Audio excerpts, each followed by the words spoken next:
Avant de plonger dans cette histoire incroyable, pensez à vous abonner à la chaîne et à activer la cloche.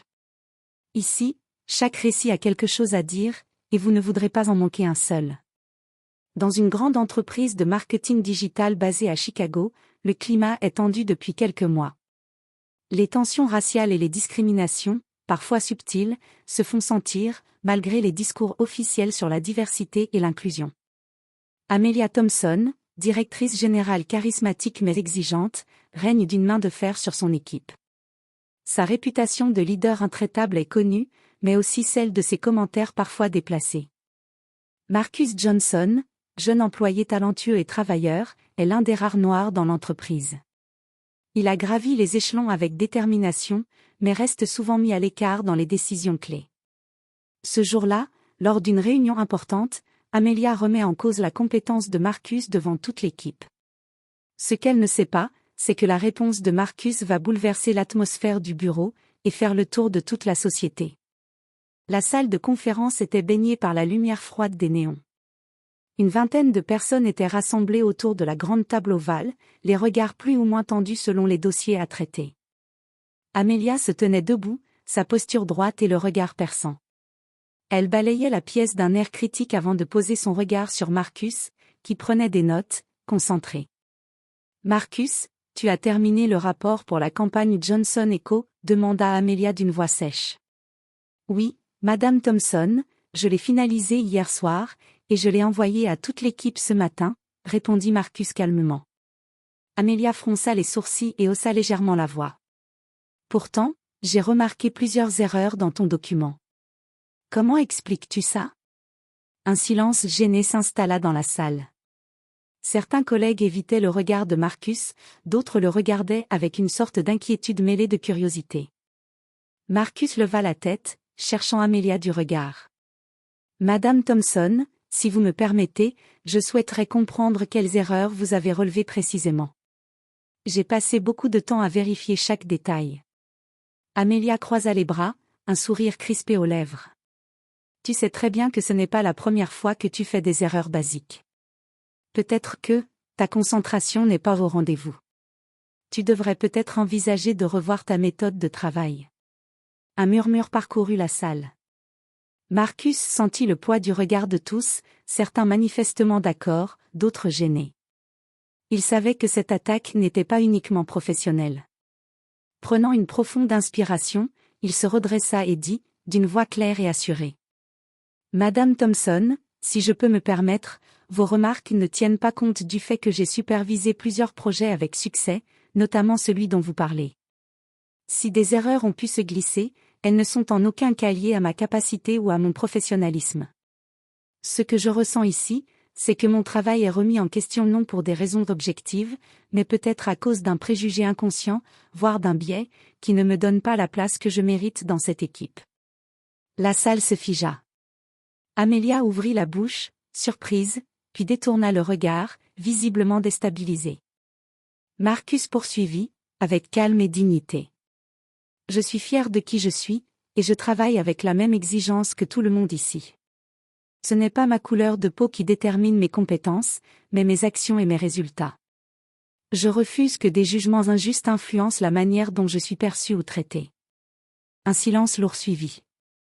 Puis, une collègue prit la parole. « Marcus, merci pour ta franchise. Tu as raison, nous devons tous nous remettre en question. » Ce fut le début d'un changement. Cette réunion marqua un tournant dans la société, où beaucoup prirent conscience des préjugés latents, et où Marcus devint un symbole de courage et d'authenticité. Le lendemain matin, l'atmosphère au bureau était chargée d'une tension nouvelle, palpable.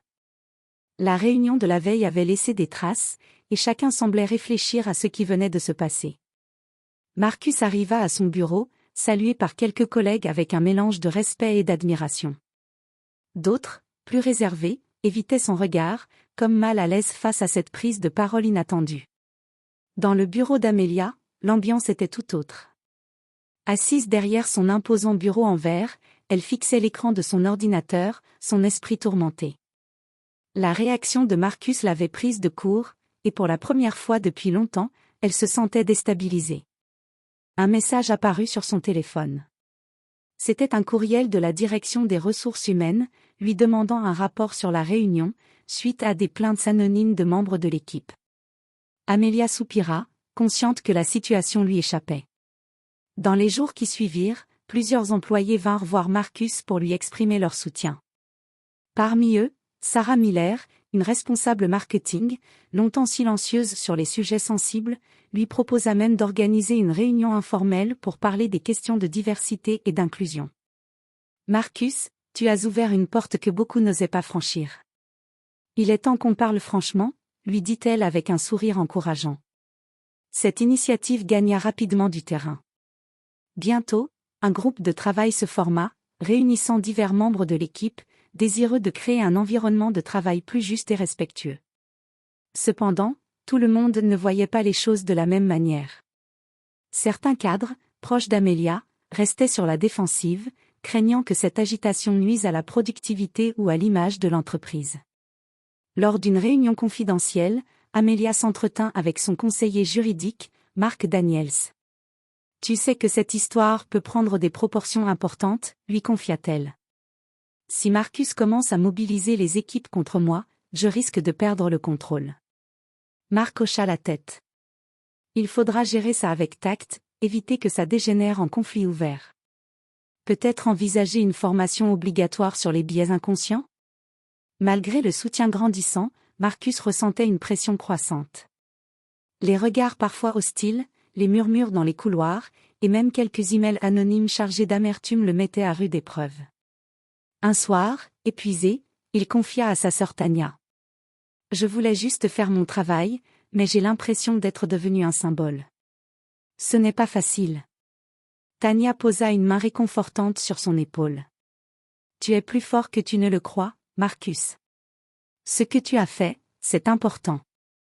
Tu as réveillé les consciences. » Pendant ce temps, Amelia commença à remettre en question ses propres attitudes. Elle s'inscrivit à une formation sur la diversité, où elle fut confrontée à ses préjugés et à sa manière d'exercer le pouvoir. Un soir, devant son miroir, elle murmura. « Peut-être que j'ai été trop dure, peut-être que j'ai laissé mes propres biais guider mes décisions. » Ce fut le début d'un cheminement personnel qui allait influencer son management et la culture de l'entreprise. Cette période fut un tournant décisif, marqué par la prise de parole courageuse de Marcus, les réactions diverses au sein de l'entreprise, et la mise en place progressive d'un dialogue indispensable. Les semaines suivantes, la dynamique au sein de l'entreprise évoluait doucement, mais sûrement. Les discussions initiées par Marcus et ses alliés avaient déclenché une série de changements et de réactions, visibles pour tous.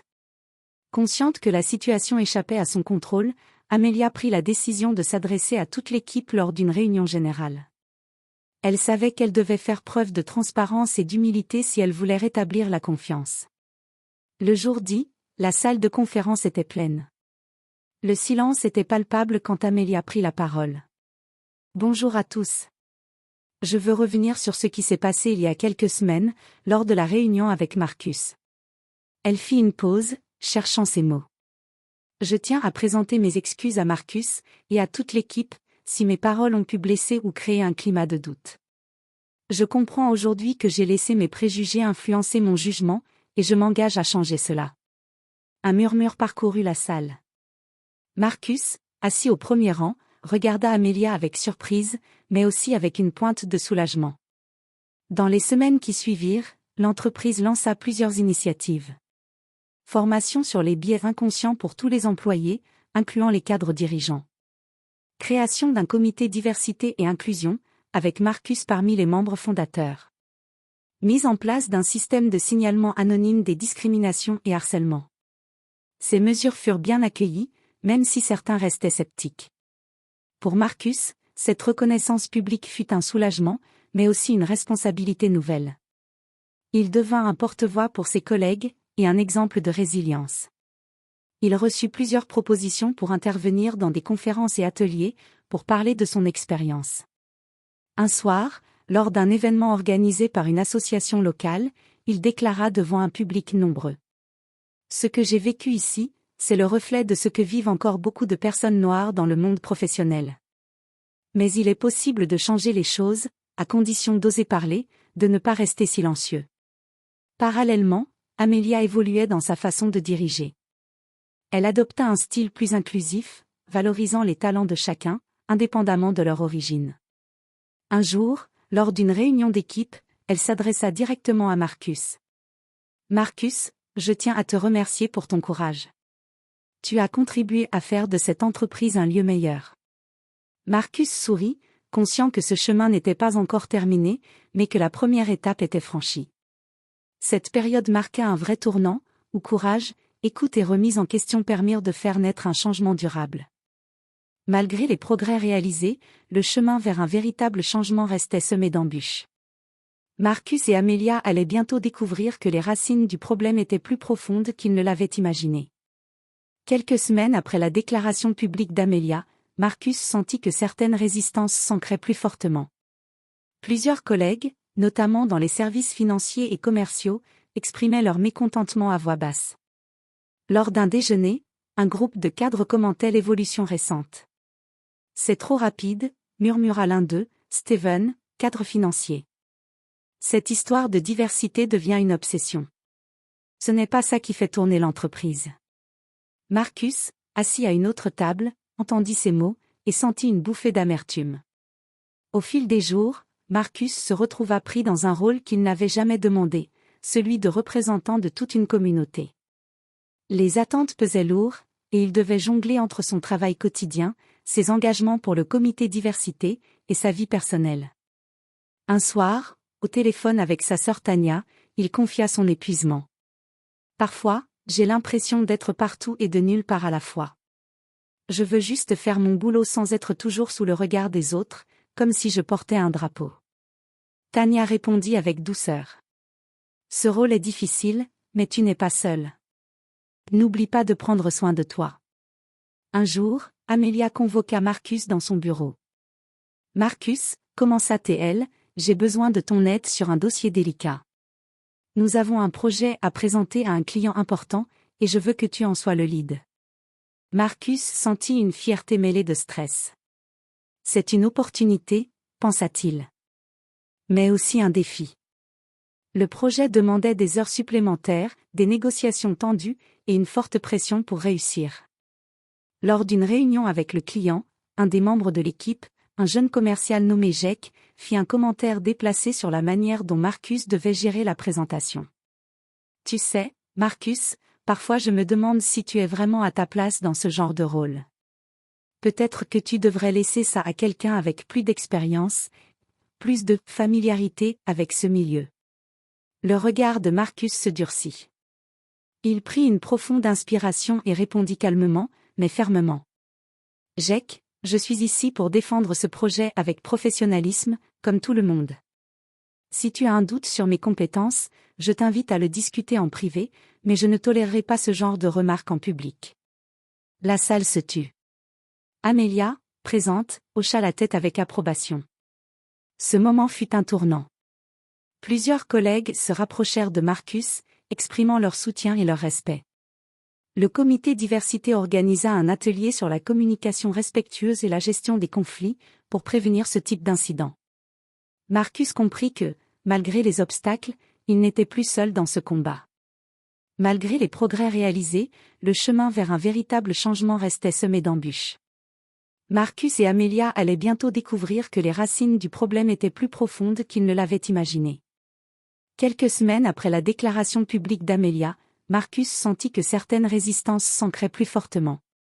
Plusieurs collègues, notamment dans les services financiers et commerciaux, exprimaient leur mécontentement à voix basse. Lors d'un déjeuner, un groupe de cadres commentait l'évolution récente. « C'est trop rapide », murmura l'un d'eux, Steven, cadre financier. « Cette histoire de diversité devient une obsession. Ce n'est pas ça qui fait tourner l'entreprise. » Marcus, assis à une autre table, entendit ces mots, et sentit une bouffée d'amertume. Au fil des jours, Marcus se retrouva pris dans un rôle qu'il n'avait jamais demandé, celui de représentant de toute une communauté. Les attentes pesaient lourd, et il devait jongler entre son travail quotidien, ses engagements pour le comité diversité, et sa vie personnelle. Un soir, au téléphone avec sa sœur Tania, il confia son épuisement. « Parfois, j'ai l'impression d'être partout et de nulle part à la fois. Je veux juste faire mon boulot sans être toujours sous le regard des autres, comme si je portais un drapeau. Tania répondit avec douceur. Ce rôle est difficile, mais tu n'es pas seule. N'oublie pas de prendre soin de toi. Un jour, Amelia convoqua Marcus dans son bureau. Marcus, commença-t-elle, j'ai besoin de ton aide sur un dossier délicat. Nous avons un projet à présenter à un client important, et je veux que tu en sois le lead. Marcus sentit une fierté mêlée de stress. C'est une opportunité, pensa-t-il. Mais aussi un défi. Le projet demandait des heures supplémentaires, des négociations tendues, et une forte pression pour réussir. Lors d'une réunion avec le client, un des membres de l'équipe, un jeune commercial nommé Jack, fit un commentaire déplacé sur la manière dont Marcus devait gérer la présentation. Tu sais, Marcus, parfois je me demande si tu es vraiment à ta place dans ce genre de rôle. Peut-être que tu devrais laisser ça à quelqu'un avec plus d'expérience, plus de familiarité avec ce milieu. Le regard de Marcus se durcit. Il prit une profonde inspiration et répondit calmement, mais fermement. Jack, je suis ici pour défendre ce projet avec professionnalisme, comme tout le monde. Si tu as un doute sur mes compétences, je t'invite à le discuter en privé, mais je ne tolérerai pas ce genre de remarques en public. La salle se tut. Amelia, présente, hocha la tête avec approbation. Ce moment fut un tournant. Plusieurs collègues se rapprochèrent de Marcus, exprimant leur soutien et leur respect.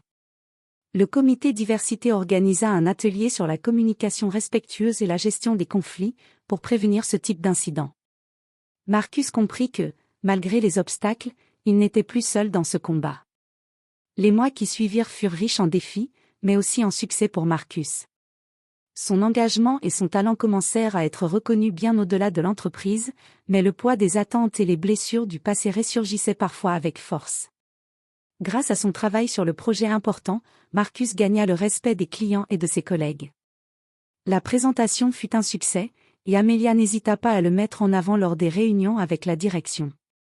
Marcus a prouvé qu'il est un leader capable, déclarait-elle avec fierté. Son professionnalisme est un atout majeur pour notre entreprise. Ce succès ouvrit de nouvelles portes. Marcus fut invité à rejoindre le conseil consultatif sur la diversité au niveau régional, et plusieurs associations professionnelles lui proposèrent de prendre la parole lors d'événements. Pourtant, derrière cette réussite publique, Marcus traversait des moments de doute. La pression d'être le visage de la lutte contre les discriminations était lourde à porter. Un soir, chez lui, il regarda une vieille photo de son père, un homme fier qui lui avait appris la dignité et la force.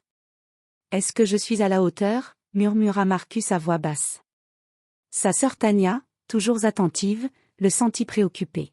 « Tu ne peux pas tout porter sur tes épaules. Ce que tu fais est déjà énorme. Prends du temps pour toi, pour ne pas t'épuiser. » Lors d'une conférence, Marcus rencontra James Carter, un leader historique des droits civiques, désormais mentor pour de nombreux jeunes professionnels. James l'écouta attentivement puis lui dit : « La route est longue, Marcus. Mais chaque pas que tu fais ouvre un chemin pour ceux qui viendront après. N'oublie jamais que ta force vient aussi de ceux qui te soutiennent. » Ces paroles firent une profonde impression sur Marcus, lui donnant un nouvel élan.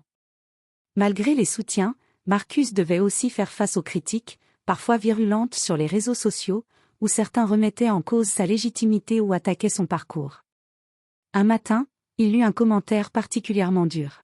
« Ce n'est pas parce que tu parles fort que tu es un leader. Tu es juste un employé comme les autres. » Plutôt que de se laisser abattre, Marcus utilisa cette énergie pour écrire un article dans le journal interne de l'entreprise, où il partagea son expérience et ses convictions sur le courage et la résilience.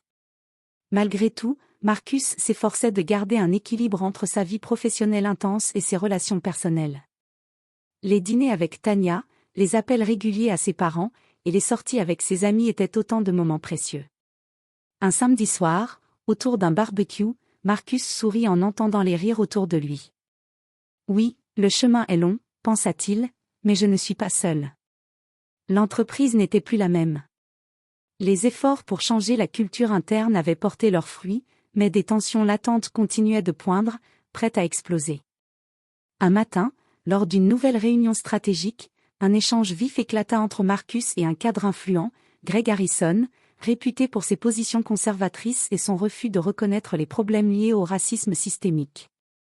Marcus lança Greg d'un ton méprisant, « Tu ne devrais pas confondre ambition et victimisation. Ce genre de discours divise plus qu'il n'unit. » Marcus, ne voulant pas laisser passer cette attaque, répondit fermement. Greg, reconnaître les injustices ne divise pas, cela nous rend plus forts en tant qu'équipe. Refuser de voir ces réalités, c'est perpétuer le problème. La salle se tendit. Amelia, qui assistait à la réunion, sentit que la situation risquait de dégénérer. Après cette confrontation, plusieurs employés prirent la parole dans les jours qui suivirent pour exprimer leurs ressentis, certains soutenant Marcus, d'autres Greg. Le comité diversité organisa alors un forum ouvert où chacun pouvait s'exprimer librement. Lors de ce forum, Marcus prononça un discours passionné. Ce que nous vivons ici est le reflet de ce que beaucoup de personnes vivent au quotidien, dans et hors de ce lieu de travail. Il est temps d'écouter, d'apprendre, et surtout d'agir ensemble. Les échanges furent parfois tendus, mais cette transparence permit de désamorcer une partie des conflits. Consciente de la gravité de la situation, Amelia décida de faire appel à un médiateur externe spécialisé en gestion des conflits liés à la diversité. Elle annonça cette décision lors d'une réunion générale.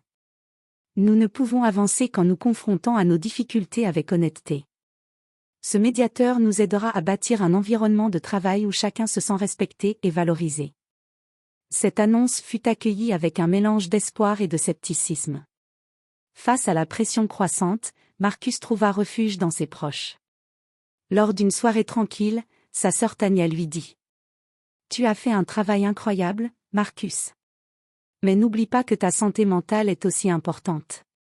Parle-moi quand ça devient trop lourd. » Marcus acquiesça, reconnaissant que le soutien familial était son pilier. Les semaines suivantes furent consacrées aux ateliers, aux discussions guidées, et à l'élaboration d'un plan d'action concret, alliant formation, transparence et engagement. Le chemin restait long, mais un espoir palpable animait désormais les couloirs de l'entreprise. Après des mois de lutte, de dialogue et de remise en question, l'entreprise franchissait un nouveau cap. Le travail acharné de Marcus, d'Amelia et de toute l'équipe avait transformé l'atmosphère et la culture de l'entreprise. Le comité diversité et inclusion devint un pilier incontournable, avec des représentants de tous les départements. Les formations régulières permirent à chacun de mieux comprendre ses propres biais et d'adopter un comportement respectueux. La politique de recrutement fut révisée, favorisant une plus grande diversité à tous les niveaux. Amelia, désormais consciente de son rôle de leader inclusif, encourageait le dialogue ouvert et l'écoute active. Marcus, fort de son expérience, fut promu directeur adjoint du département marketing. Sa vision, son leadership et sa capacité à rassembler furent salués par tous. Lors d'une cérémonie interne, Amelia prit la parole. Marcus Johnson est un exemple vivant de courage et de persévérance.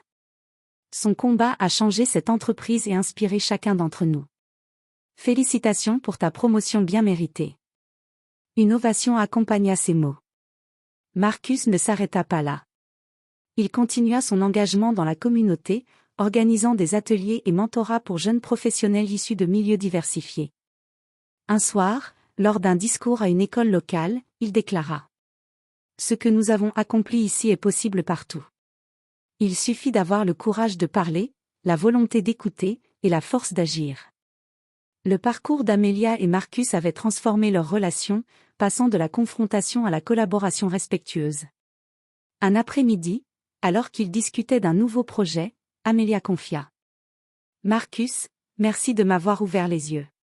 Sans toi, je serais restée prisonnière de mes préjugés. Ensemble, nous avons fait avancer les choses. » Marcus sourit, humble.